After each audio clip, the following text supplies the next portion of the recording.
We might really regret this, but here goes nothing. Oh my goodness. A lot of people aren't gonna like this, and I might be one of them. We don't know yet. It's just painting, it's not that scary.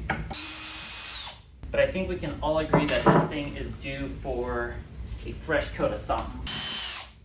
I made videos on the making of this entire piece, so you should go check that out. They're all a couple years old now. But I'm gonna get this piece ready to paint. So first I took off the hardware to the doors.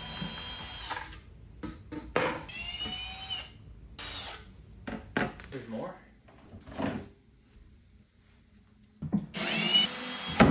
Oh, that hurt. Oh, that hurt. Oh.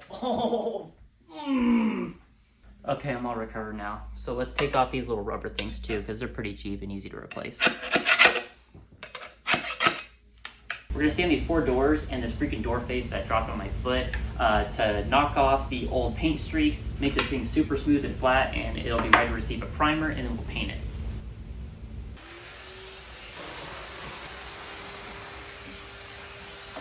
Okay, last time I painted this, we left a lot of bumps and streaks on here.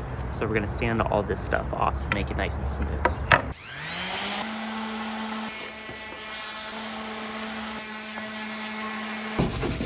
Okay, so I also scuffed up a few of the surfaces in this area to smooth out a lot of the bumps that we created last time we painted it.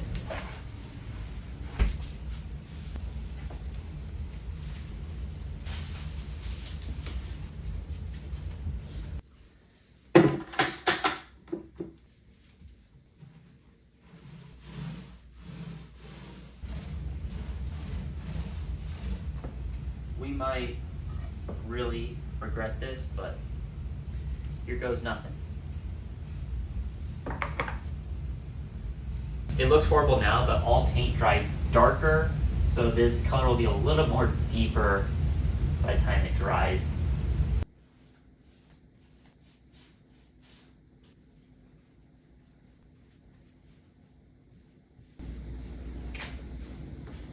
Oh my goodness.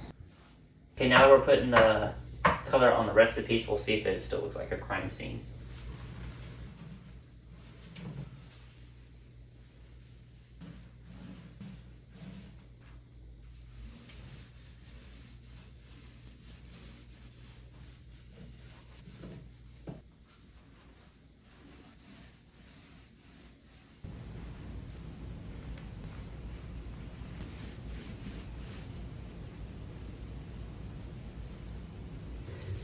I was supposed to take the tape off an hour after I painted. I didn't do that. So I need to take a utility knife and score the edges before I rip the tape off. Otherwise, I could also rip the paint off as well.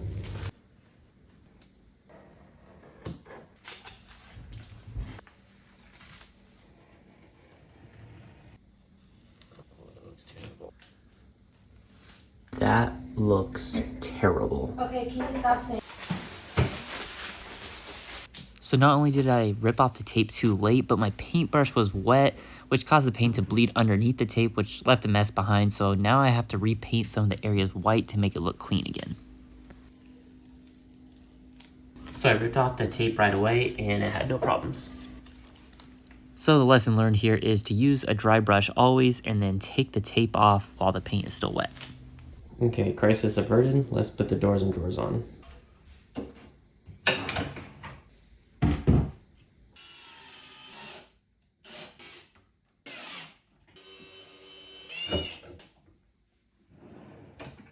Don't forget to put these little pads on.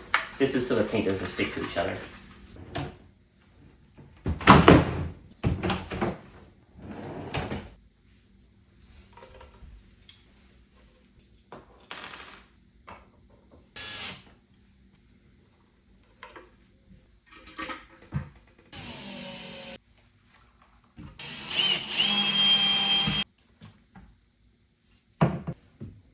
So Gabby cares about making sure I take care of these little scuffs here. I care about making sure these doors are straight, so let's take care of both of them.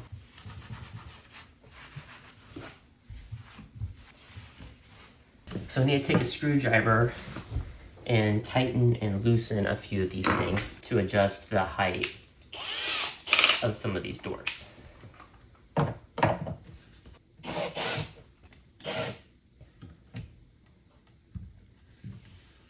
Those are all nicely aligned.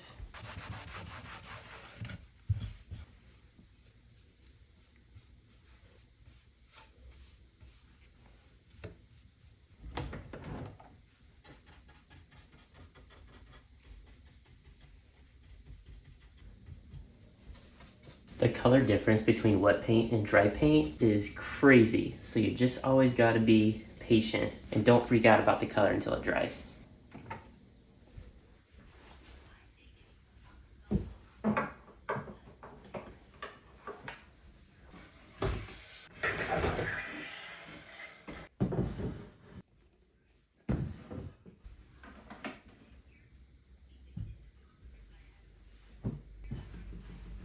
And that's it, folks. Let me know what you think now that you see the before and after. We have one more little surprise with this kitchen booth coming soon, but we will share that when it's all done. Thanks for watching.